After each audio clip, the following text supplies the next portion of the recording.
Somos filhos de um Deus bom. Somos feitos em Cristo, reis e sacerdotes para o nosso Deus. Te louvamos por isso, em nome de Jesus. Amém. Glória a Deus. Você pode dar um abraço na pessoa que está perto. Diga para ele: Deus é bom contigo, meu filho. Deus é bom contigo. Deus é bom contigo. Fica, tu vai ser o tangedor hoje, Jefferson. Que coisa boa.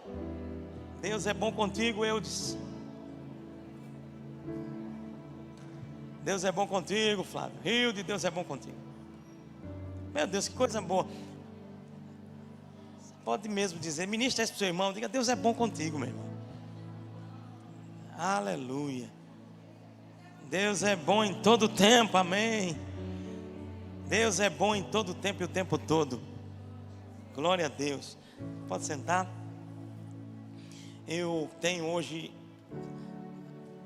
a maravilhosa incumbência de abrir estas nossas celebrações manhã 2024, onde nós temos um propósito nessas manhãs até o final do ano, irmãos. Todas as manhãs de domingo Deus me deu um tema para que a igreja pudesse estar recebendo, sendo suprida, sendo nutrida dentro daquilo que é a vontade dele para nós, amém? Na verdade, o Senhor me deu 54 temas naquele período de jejum, e vamos começar a partir de hoje, e nas 52 semanas vamos ter os temas, e desses 54, 2 vão ser à noite, amém? O restante, diga para o seu irmão, você tem um compromisso com você mesmo e com Deus. Fortalecendo a doutrina, amém? Irmãos, eu sei que tem muita gente, irmãos, que não, elas se movem na igreja, elas se movem no culto, elas dizem que são crentes, elas reproduzem muita coisa, mas não sabem o sentido da coisa. Às vezes levanta a mão, porque está todo mundo levantando. Eu tive vontade, eu vou levantar também. Não sabe por quê. Vocês são aqueles que dizem glória, glória, aleluia. Não sabe por quê, vai repetindo, só repetindo. Mas quando o apóstolo Paulo ele diz em Romanos capítulo 12 que devemos oferecer a Deus o nosso culto racional, ele não está dizendo que nós vamos ter um culto da razão. Mas entenda, ele está querendo dizer que a gente tem que ter um culto com propósito, entendendo sim a razão de por que fazer. Por que eu imponho as mãos sobre o enfermo? Por que eu levanto as mãos no louvor? Por que eu louvo? Tem gente que pensa, vou louvar, é para dar tempo dos irmãos chegarem. Tem gente que pensa isso, irmãos. Não, eu gosto é da palavra. Quem já ouviu alguém dizendo assim? Eu gosto é da palavra. Aquela parte do louvor, eu normalmente nem chego nem na hora, porque para mim o importante é a palavra. Irmãos, eu não sei se é tão importante para essa pessoa a palavra, porque na palavra diz que tem um lugar do louvor e da adoração. E se a palavra diz, e tu diz que ama a palavra, tu não valoriza o que a palavra está dizendo, irmão, eu duvido um pouco se você ama mesmo essa palavra desse jeito que você está dizendo. Então, nas lições que nós vamos ter, irmãos, nós vamos mergulhar mesmo em muita coisa. Hoje eu pedi para o tangedor ficar ali. A gente não tem um costume com essa expressão, né? Pensa que tangedor é só passar aí tangendo, né? Sai, aí tangei aqueles bichinhos ali. Então, tocador, instrumentista. Porque hoje eu quero tratar sobre louvor e adoração. É o primeiro tema abrindo essas celebrações deste ano, que é o som do céu. Mas é para a gente poder entender, irmãos, onde está localizado louvor e adoração. Dentro do plano divino. Eu não sei se você sabe, mas existe um plano divino para louvor e adoração. E é um plano divino eterno. Eu não sei se você sabe, mas quando você olha o Antigo Testamento e está lá todo o tabernáculo e toda a operação do tabernáculo, que inclusive uma parte delas envolvia a adoração e era a base para isso, tudo isso apontava para quem? Para Cristo. E apontava também para quê? Para a eternidade nessa vivência. Então diga para o seu irmão assim: não é para você adorar quando chegar no céu. Uma vida de adoração começa aqui, começa agora. E tem um detalhe: uma vida de adoração não é uma vida de música apenas. Porque a adoração não está ligada apenas ao contexto da música. E a gente vai entender um pouquinho esse contexto. Mas também a gente vai observar como a música tem relação com operações divinas. Quem está aqui? E óbvio, o inimigo tentou e tenta até hoje deturpar isso. Para quê? Para tentar trazer a glória para ele. Não sei se você sabe, mas Lúcifer tinha envolvimento, antes de se tornar Satanás, tinha envolvimento com música. Depois da queda, depois do seu juízo, do julgamento que veio sobre ele, você acha que ele ia deixar por conta disso aí? Não, irmão. Ele vai tentar pegar tudo que é divino e tentar trazer para o que ele queria, trazer para a glória dele. É tanto que quando você vai observar nas Escrituras, uma das coisas que o diabo vai tentar Jesus na tentação é o quê? Jesus, vou te dar a fama, a glória desse mundo, se prostrado me adorares. Jesus diz o quê? Não. Só a Deus adorarás, e só a Ele prestarás culto.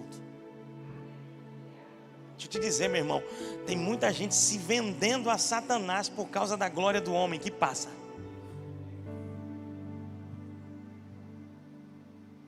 Não fique pensando assim: ah, mas essa não, foi um simples acidente que aconteceu.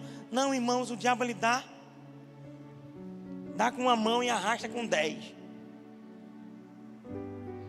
E o objetivo dele é levar mais pessoas para onde? Para o lago de fogo e enxofre, que é o destino dele. Mas, irmãos, graças a Deus que nós sabemos e conhecemos a palavra. E Jesus também conhecia. Jesus era a própria palavra, é a própria palavra. Era o verbo que se fez carne. Então quando o diabo diz: ei, se prostra diante de mim, entrega teu culto a mim, a tua devoção a mim, entrega o que é de mais precioso que você tem a mim. Porque o que você tem de mais precioso não é o que está na tua conta bancária, não. O que mais precioso você tem, amado, é o que Deus plantou em você, teu espírito.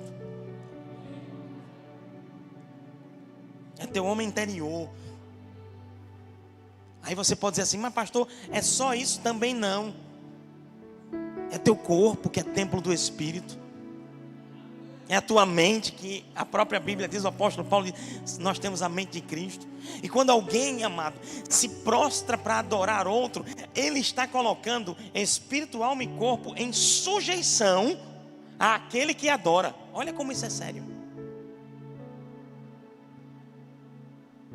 E é tão sério isso que Quando pessoas chegavam diante de Jesus, a Bíblia diz, e prostrado adoravam ao Senhor, ou se prostrando adoravam ao Senhor, a cura vinha, algo acontecia. Então adoração, e aí eu estou colocando esses dois contextos, que a adoração, a nossa adoração precisa ser destinada ao Senhor. Mas tem gente fazendo a sua adoração ao príncipe das trevas, e elas colocam em sujeição completa. Não apenas se prostra, porque quando alguém se prostra fisicamente é porque já se prostrou na mente e já se prostrou no coração. Quem está aqui? Mas aí Jesus já diz logo de cara: só a Deus, só a Deus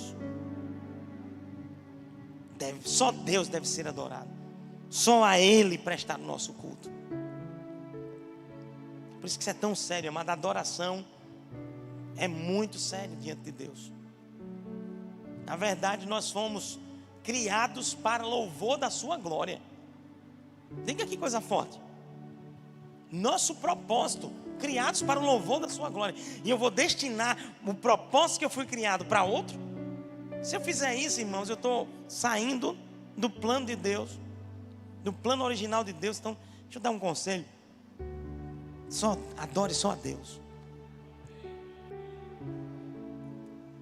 Ah, mas tem aquele que também as pessoas dizem que deve ser. Ah, mas é porque eles são também parceiros. Não, irmão, nessa história não tem parceiro, não. Nessa história, Deus não divide sua glória com ninguém. Amém, irmãos? Vamos a algumas definições no Antigo Testamento da palavra louvor. Algumas referências obtidas por um dicionário bem importante, né? Chamado Strong.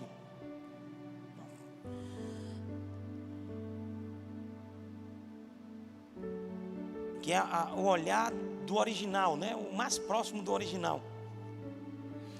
Palavra louvor no Antigo Testamento, você vai observar em alguns momentos a referência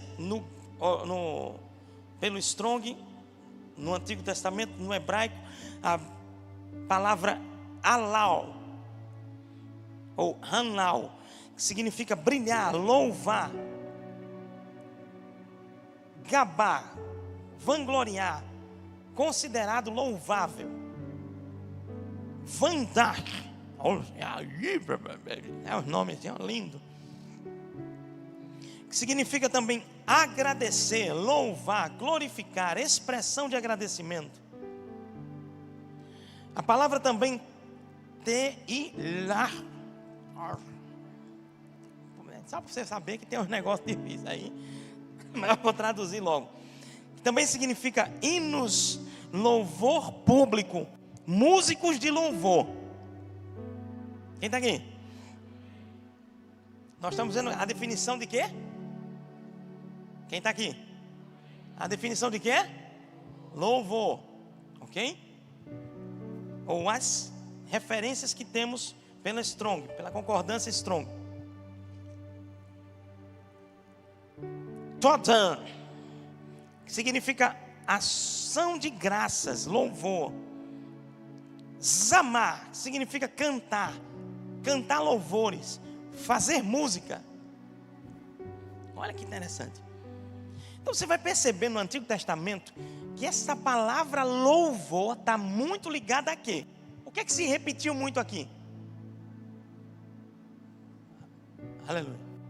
Você está aqui, não? O que é que se repetiu muito aqui das várias definições aqui?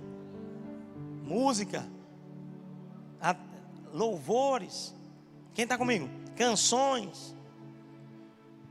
Olha, ela se repete inclusive: louvar, hinos, louvor em público, músicas de louvor, ações de graças, louvor, cantar louvor e fazer música. Está ligado a quê? Quem está aí? Oh, isso. Muito bem, meu filho. A Deus toda a glória. Isso no Antigo Testamento. Quem está aqui? No Novo Testamento, definições da palavra no Novo Testamento.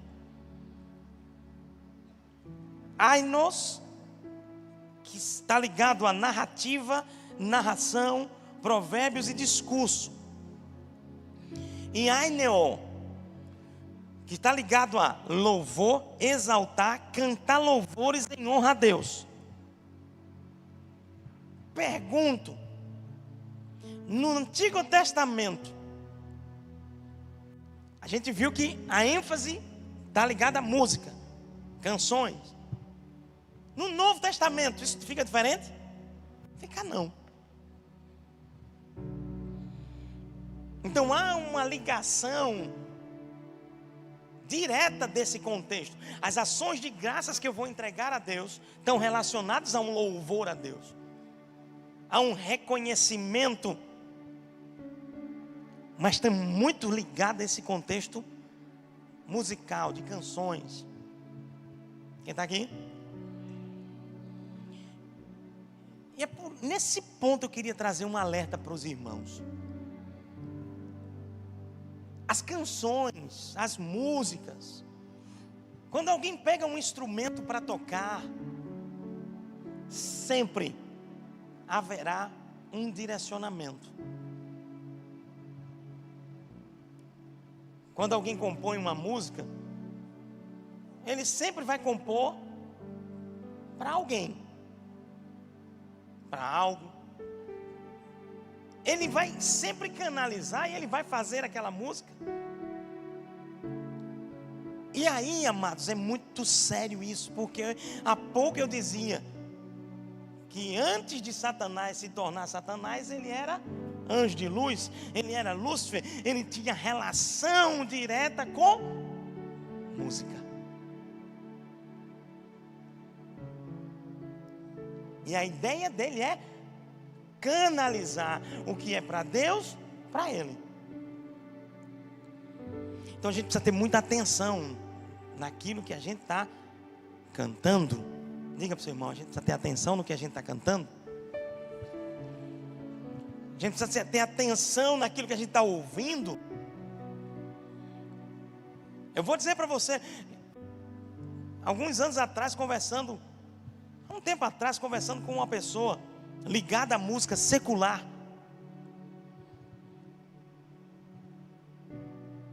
Ele fez uma referência que eu disse, rapaz, olha que coisa séria. Quando alguém aqui, já na época do mundo, não estou querendo que você se glorie, nem se vanglorie nisso não, mas na época do mundo, alguém aqui já foi atrás do trio elétrico? Não precisa nem levantar a mão, já estou percebendo que, principalmente na nossa região, irmão, um dos maiores desafios, eu acredito, porque a criança aqui na nossa região, quando ela nasce, em vez dela ouvir nana, neném, muitas vezes ela está ouvindo o quê? Pananana, né? Então a gente é criado dentro de um ambiente cultural onde a música está muito dentro, está muito presente. É ou não? E eu conversando com essa pessoa, ele disse assim: existem músicas que quando começam a tocar, elas potencializam na hora. Só basta o primeiro acorde entrar e a briga começa, o espírito de confusão começa. Porque já teve essa percepção na época lá atrás. Rapaz, pronto, lá vem essa música. Não vou nem dar tom aqui para ninguém pensar qual é a música. Quando entra o acorde, muda na hora já. E são as horas que tem mais brigas dentro daquela ação. Pergunto, ele está certo? Tá. Mas por quê? Porque a partir daquele momento passa a ser o quê? Liberado uma influência em uma ação direta de espíritos Deixa eu te dizer uma coisa, a música ela não só toca o natural, ela toca o espiritual, irmão. E ela traz, é por isso que quando Deus trouxe no meu espírito, esse ano é o som do céu, e tem muita coisa, a gente vai conversar muito esse ano sobre o som do céu, sobre palavras de inspiração da parte do Senhor. E uma das coisas é que estes que tocam, que cantam, eles conseguem puxar do ambiente divino para a terra. Agora, da mesma forma, quem está na influência contrária, por isso que eu não indico a você, não coloca no teu carro, mas é só um, é aquele breguinha do mundo,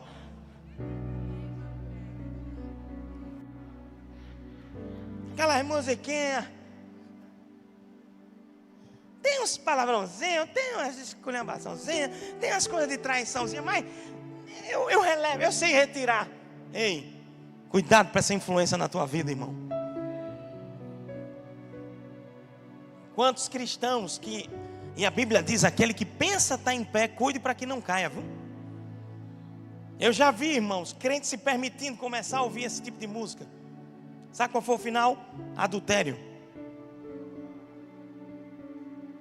Quebradeira na vida, na família. Quem está aqui? Pastor, me dê uma base bíblica para isso que o senhor está dizendo. Você pode fazer essa fala aí? Rapaz, foi tão bonitinho que eu já vou entregar logo de cara. Nós temos algumas bases bíblicas para isso, irmãos. E a gente está agora na pauta de louvor. Quem está aqui? E a gente viu que no Antigo e no Novo Testamento a música, as canções, a música em público está muito ligado. Abra sua Bíblia em 1 Samuel, capítulo de número 10. E aí vem meu alerta, irmãos. Cuidado. Estamos chegando perto de um período que na nossa região, você sabe, o apelo é muito grande. Pastor, o senhor está querendo me dizer, então, que o ritmo é do diabo? Deixa eu te dizer uma coisa. Não. Os ritmos. Um dia eu conversando com um irmão, eu lembro que tem um texto muito bom do Bruno Rainer. Alguns anos atrás ele tem um grupo de tambores lá na igreja de Petrolina. Nós começamos um grupo de tambores aqui também. E nós temos, irmãos, sem peso nenhum de achar, mas isso não é de Deus, tambor não é de Deus. Ei, deixa eu te dizer uma coisa. Quem criou a música não foi o diabo. Quem criou a música não foi o diabo. Deus é o criador da música. O diabo distorceu e quis trazer para ele. Eu já expliquei isso, não vou repetir. Quem está aqui? Pastor, então, um frevo. E aí? Tem problema? Tem não. Desde que não seja direcionado a glória para outrem. A glória precisa ser direcionada para o Criador da música, que é Deus. Quem está aqui? Então não tem problema quanto a ritmos, frevo. Eu estava entrevistando ontem um homem de Deus, irmão. Eu conheço há muitos anos, cristão, pastor José II. Quem assistiu o VerboCast ontem? Ou ouviu? Testemunho tremendo daquele homem. De vida transformada e de transformação de outras vidas. Com missões lá no interior de Pernambuco. E ele vai, sabe o quê? Chapeuzinho de couro, triângulo. Quem está aqui? Mas com a música para Cristo, com uma música evangelizadora. Que a música tem esse destino. Tem um destino vertical e tem um destino horizontal. Tem coisa que você, meu irmão, precisa de oração. Vamos para a transformação. Estou falando para quem? Para o meu irmão. Eu não vou estar assim. Você, meu irmão, precisa. Meu irmão, Deus não. Deus é teu pai. Deu para entender, não? A música tem isso. Agora, aí a nossa posição de crente precisa saber para quem ela está indo. Se for para a glória de Deus, amém. Se for para uma mensagem para os homens, tranquilo. Mas para quem? Que influência é? Aí, ele chega lá, ouvindo.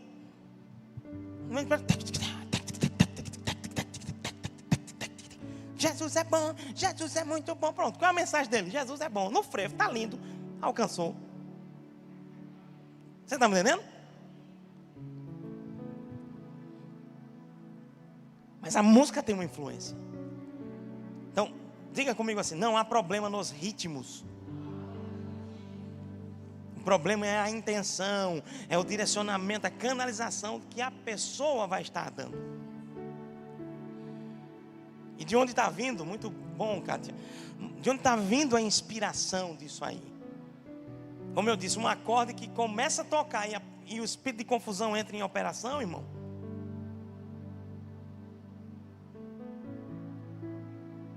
É sério. Mas já pensou, um acorde que você está ouvindo, começa a tocar, onde tinha doença, a doença vai embora. Quem já foi curado louvando aqui? Olha para aí, quantas pessoas. E é mesmo.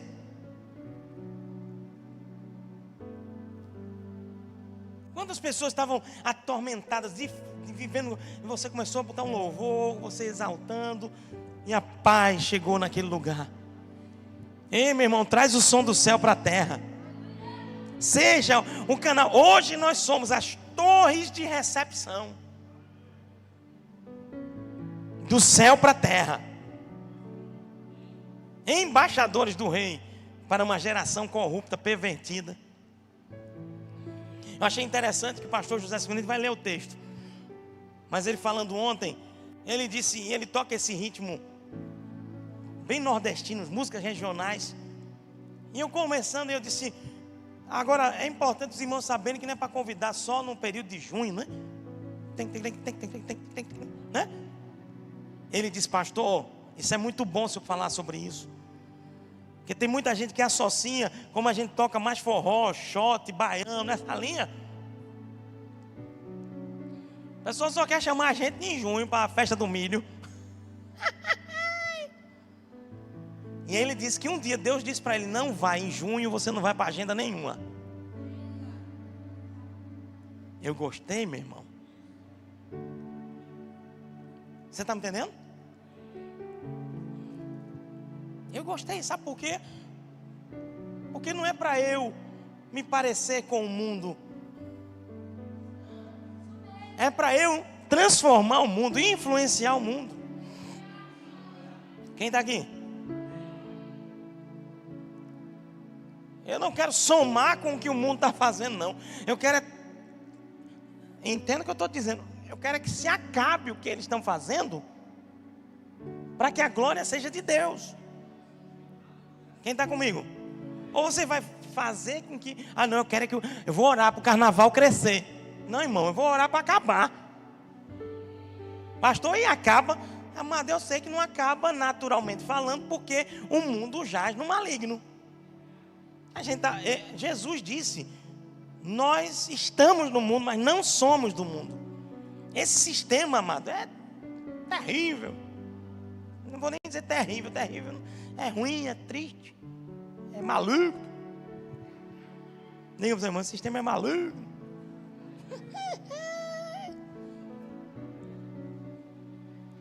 É sério. Eu não vou. Pastor, então, o que é que o senhor faz nesse período de carnaval? Amado, nós fazemos o que continuamos fazendo na nossa vida cristã, adorando ao Senhor. Quem está aqui? Evangelizando. Está lindo. E cumprindo o propósito de Deus. Pastor, mas então o melhor é fugir da cidade. Não, irmãos. Quantas vezes eu fui nos acessos ali, como vocês sabem, a gente foi pregar lá nos acessos. E no meu coração uma nota: não vou abandonar a cidade que Deus colocou.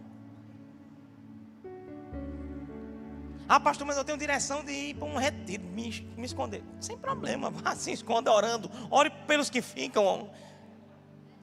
Está errado também não. Fica de boa, irmão. Deixa de aperreio.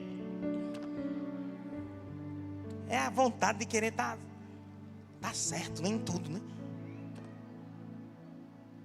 Mas os dois, se estiver fazendo na atitude e na intenção certa, amém. O pastor quer descansar com a família. Descanse, meu filho. Pastor, eu quero evangelizar todo dia, o dia todo. Vai, evangelize. Quer descansar com a família? Descanse evangelizando lá também. Seja a luz onde você estiver. Não tire férias do evangelho. Você pode até tirar férias para descanso. Aleluia. Quem está aqui? Inclusive vou informar oficialmente. De terça a sexta, essa semana eu estou tendo um tempo de descanso com a minha família. Oh glória. E pastor faz isso? Faz, precisa. Quem está aqui? Fiquei feliz quando eu vi que uma irmã, não vou dizer o nome dela não, mas ela disse, pastor, quando o senhor, de alguma forma eu fico sabendo que o senhor está indo para algum descanso com a família, me dá uma alegria tão grande. Eu disse, que coisa boa ouvir isso. Quem está aqui? Antigamente, há muitos anos atrás, irmão, quando um pastor dizia, não, vou tirar uns dias de descanso. Como assim? E pode, né?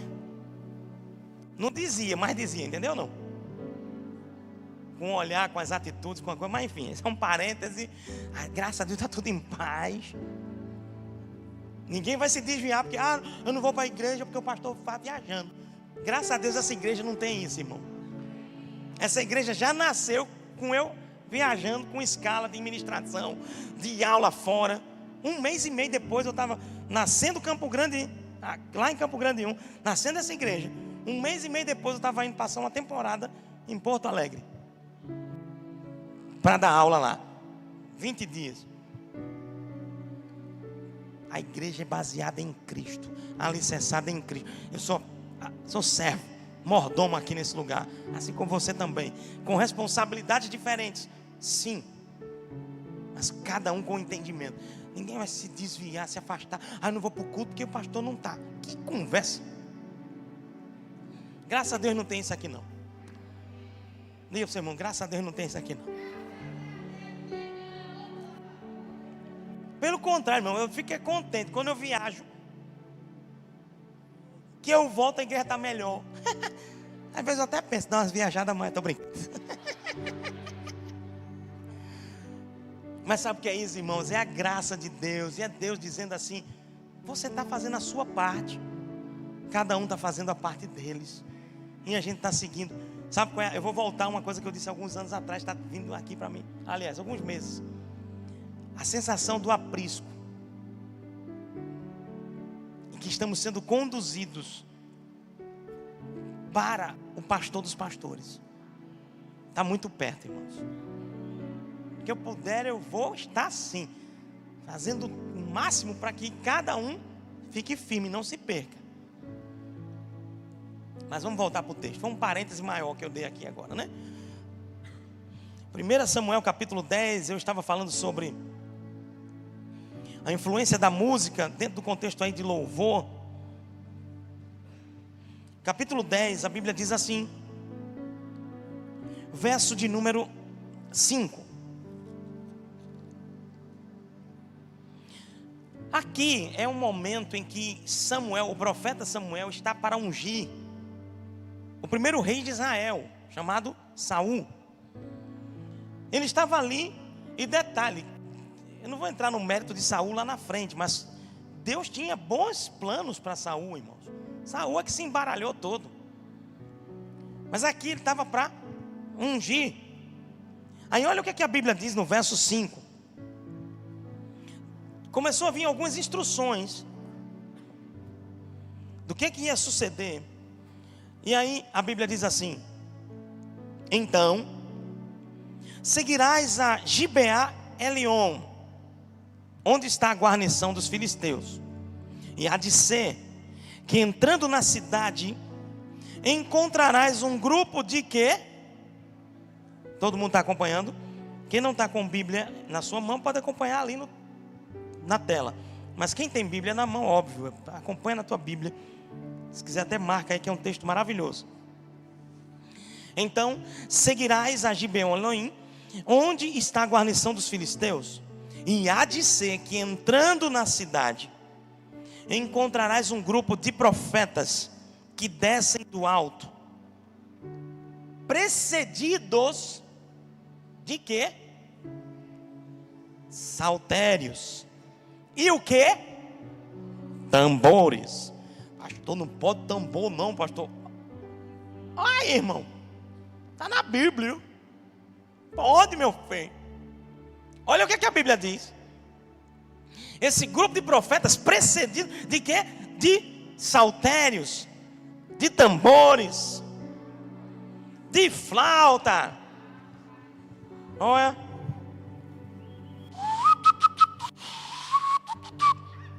Aleluia. Flauta de mão, flauta transversa, flautas. Tem outra coisa além de flauta, não?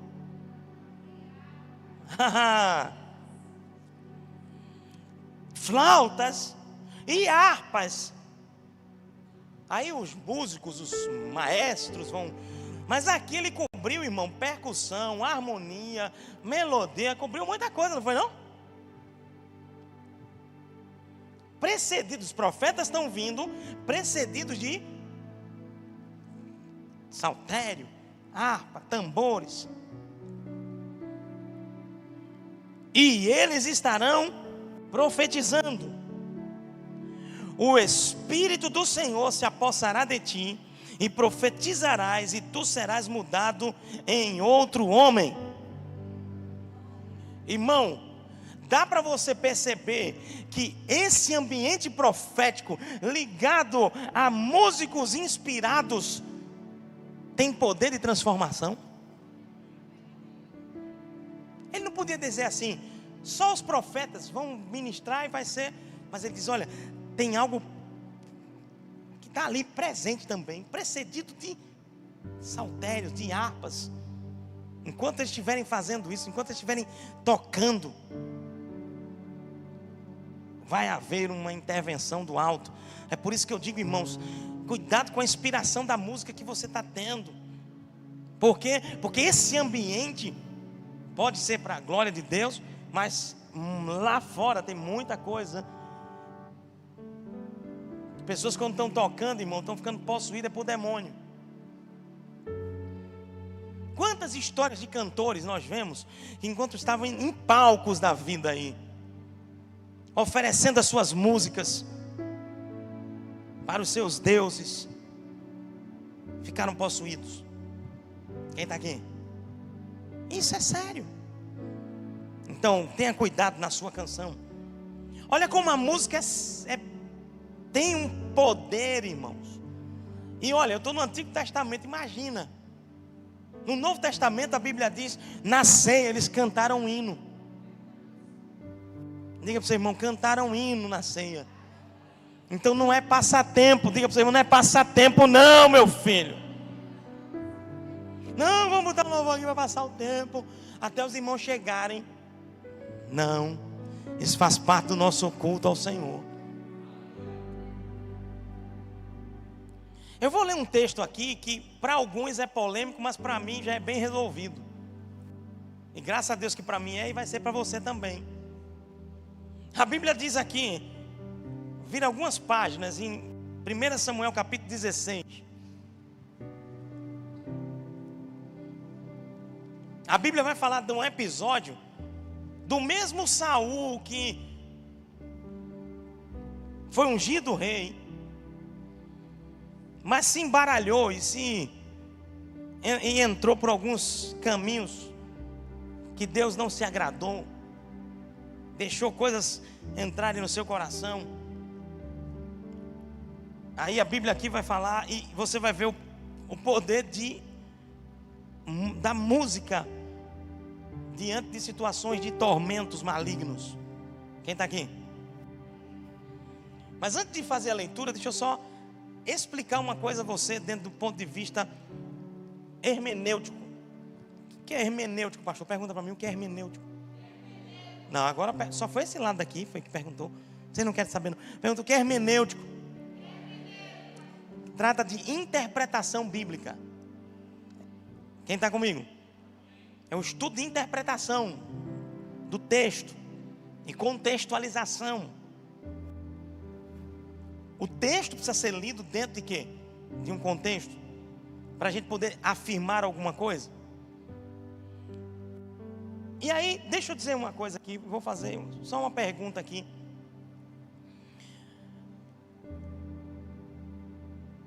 Marcelo,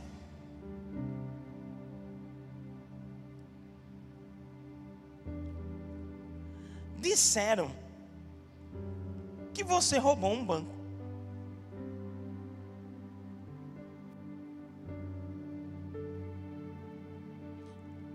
Vamos seguindo. Posso continuar? Posso. Fernandes, Marcelo roubou um banco. Como é o nome da irmã? Marli? Irmã Marli. Marcelo roubou um banco. É Diana? Marcelo roubou um banco. Val, Marcelo roubou um banco. Pergunto, Marcelo roubou um banco? Peraí, eu não estou perguntando a tu não, fica tu calado. Pergunta aqui, Marcelo roubou um banco?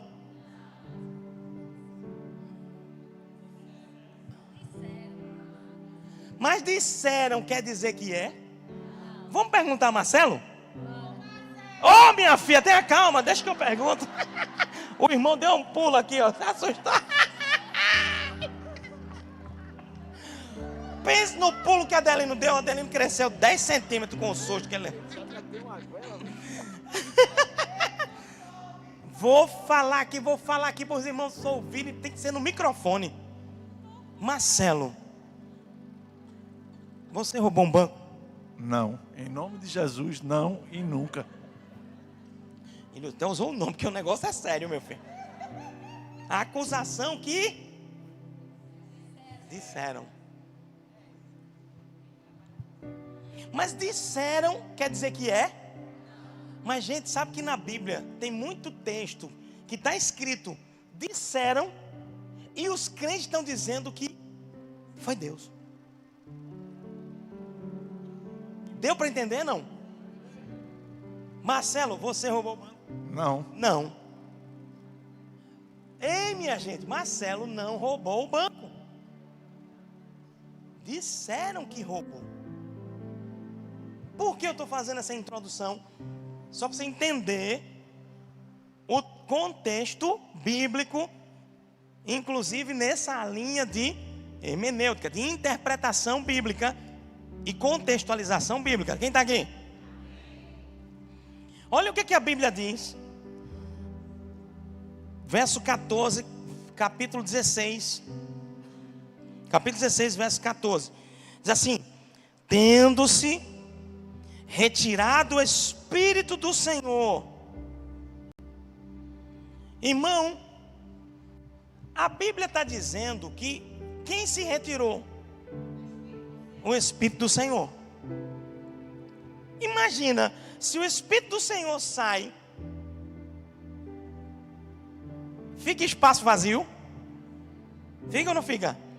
Aí Jesus referiu de uma forma bem clara, quando falou que havia um valente na casa, e o mais valente, se referindo a Jesus, entrou na casa e expulsou aquele valente. Mas aquele valente diz o quê? Vou voltar na minha casa. Se ela tiver desimpedida, eu entro. Vazio. Ou seja, o texto está dizendo, saiu o Espírito do Senhor. Ficou o quê então? Vazio. Deu para entender? Ficou vazio. Aí a Bíblia diz assim: da parte deste um espírito maligno o atormentava. Então, escute, Os servos de Saul lhe disseram. Diga aí, meu irmão. Os quem? Os servos de Saul. Foi Deus que disse? Não. O que a gente vai ler aqui agora foram os servos de Saul que disseram. Quem está aqui? Os servos de Saul disseram: eis que agora um espírito maligno enviado de Deus te atormenta. Quem foi que disse que foi enviado de Deus um demônio? Quem foi que disse que Deus envia demônio? Foi Deus? Não, irmão. Foi os servos de Saul. Marcelo, disseram que tu rouba banco. Tu roubou? Não. É Deus dizendo lá nos céus dos céus, dizendo: eita, meu povo está dizendo que eu mandei o demônio, que eu estou agindo junto com o demônio, quando na verdade foram os servos de Saul que disseram. Quem está aqui? Então esse espírito maligno não veio da parte do Senhor. Quem disse isso foi o servo de Saul. Deu para entender? Então, esclarecendo isso, irmãos, não é o objeto principal da nossa abordagem, mas eu sei que quando a gente lê isso aqui, sem essa explicação, muita gente diz: meu Deus, então quer dizer que Deus e o diabo estão andando tudo juntinho. O diabo é um instrumento na mão de Deus. É não, irmão. Deus não precisa do diabo para fazer e cumprir o seu plano. A Bíblia diz que toda boa dádiva, todo dom perfeito vem descendo do alto, do Pai das luzes. E em Deus não há trevas, há luz. O meu Deus é bom. Quer conhecer Deus, o caráter de Deus, olha para Cristo. Ei, meu irmão, nós somos cristocêntricos. Olhamos para Cristo, vemos o caráter de Deus. Então não vem dizer que meu pai faz uma coisa que não faz. Quem foi que disse? Os servos de Saul.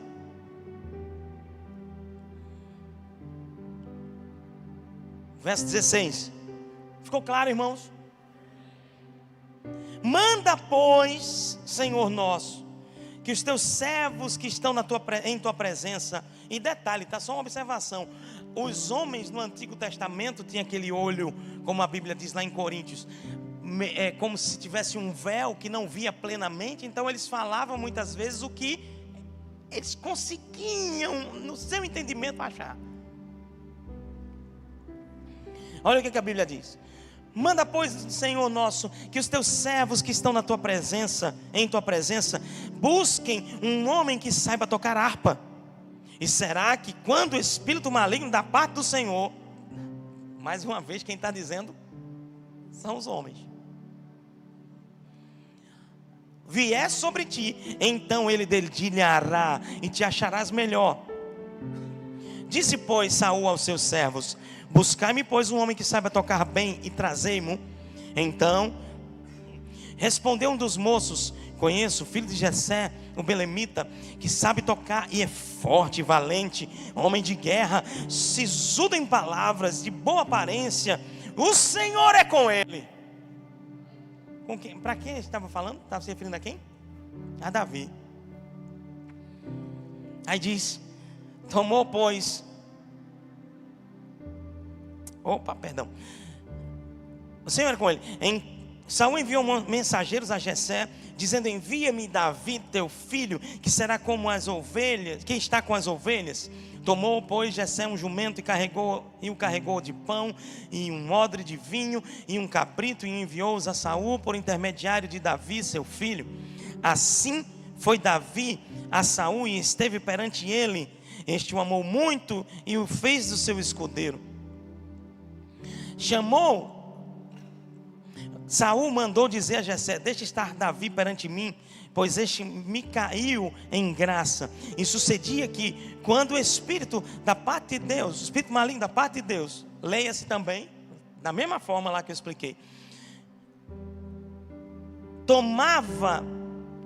vinha sobre Saul, Davi tomava a harpa e a dedilhava. Então Saul sentia alívio e se achava melhor. E o espírito maligno fazia o que, irmãos? Se retirava dele. Irmão, um demônio saía e deixava de atormentar pelo tocar. É sério isso, irmão? Não é forte? Aí você vai ficar ouvindo todo tipo de música, vai botar todo tipo de coisa dentro de você. Não, irmãos. Então louvor está bem claro para nós o que é e o que está relacionado e os cuidados que a gente deve ter. Pastor, em adoração, eu pincelei em algumas partes no início, mas eu queria nesses últimos minutos dar uma ênfase também, um foco nesse contexto de adoração. Palavra adoração, a palavra adorar significa prostrar-se, ou seja, é como se entrasse num âmbito mais profundo. Não estou dizendo que o louvor não é, mas é muito de espírito para Deus, do nosso espírito humano. Até porque Jesus vai dizer que não é o exterior ou o lugar que é o lugar para adorar. O lugar para adorar é no espírito recriado em Cristo Jesus, é no coração. Aí, olha que interessante. O significado de adorar significa reverenciar, prestar culto, curvar-se. Também está ligado ao físico, mas começa no espírito. Significa ter comunhão, como também viver submisso à vontade suprema do Pai. É você fazer assim, ó. Faz o que tu queres em mim. Eu reconheço que tu és o maior. Eu reconheço quem tu és. E eu me prostro diante de ti.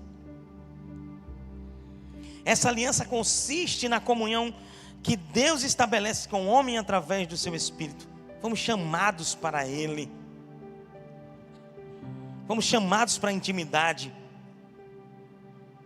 E eu queria que, para finalizar, eu queria que você abrisse sua Bíblia lá em João, Evangelho de João, capítulo 4. Evangelho de João, capítulo 4.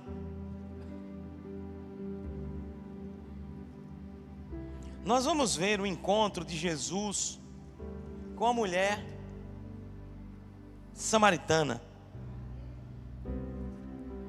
E no verso 19, a Bíblia diz assim: Jesus, antes no verso 18, Jesus dá uma revelação para ela.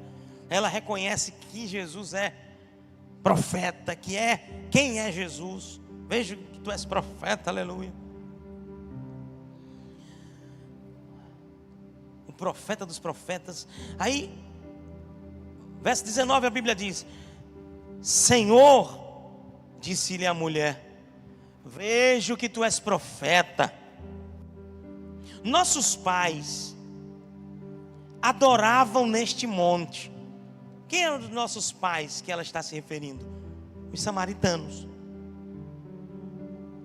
Eles adoravam nesse monte. Vós, entretanto, dizeis que em Jerusalém é o lugar onde se deve adorar. O que ela está dizendo?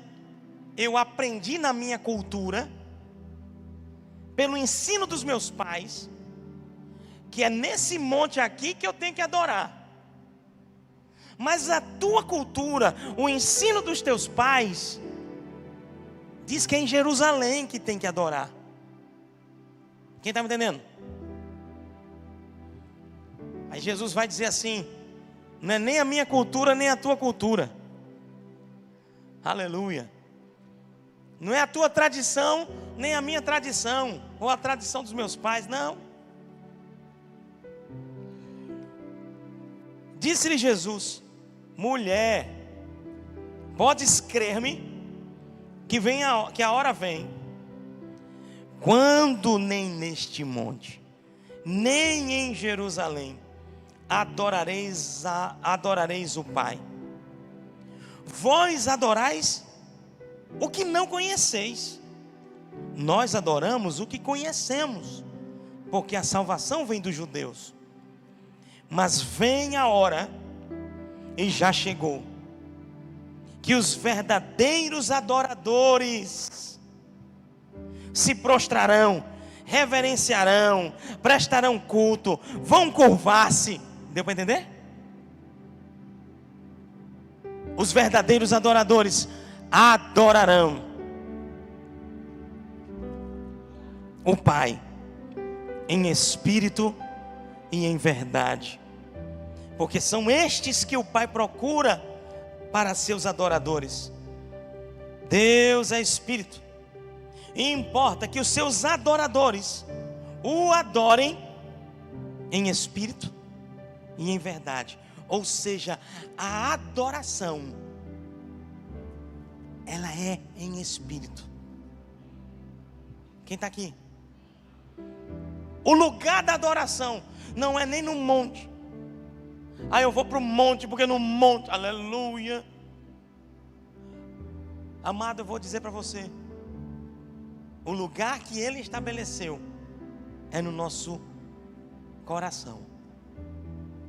Que possamos viver uma vida em adoração, prostrados, reconhecendo, amando, adorando ao Senhor, todos os dias da nossa vida.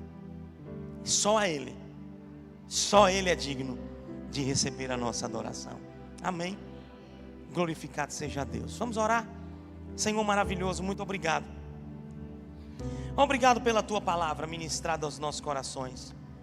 Obrigado pelo ensinamento, pelas instruções, que elas são base para a nossa caminhada cristã. Entendemos nessa manhã a atenção que devemos ter em relação a louvores. Para quem vamos louvar, que influência, que ambiente nós queremos para nós, e a nossa adoração dentro de nós, nosso homem interior, prostrado, reverenciando e engrandecendo ao Senhor, Deus Todo-Poderoso. Que a nossa caminhada, a nossa igreja, os nossos irmãos, que este aprisco cresça neste ano, numa vida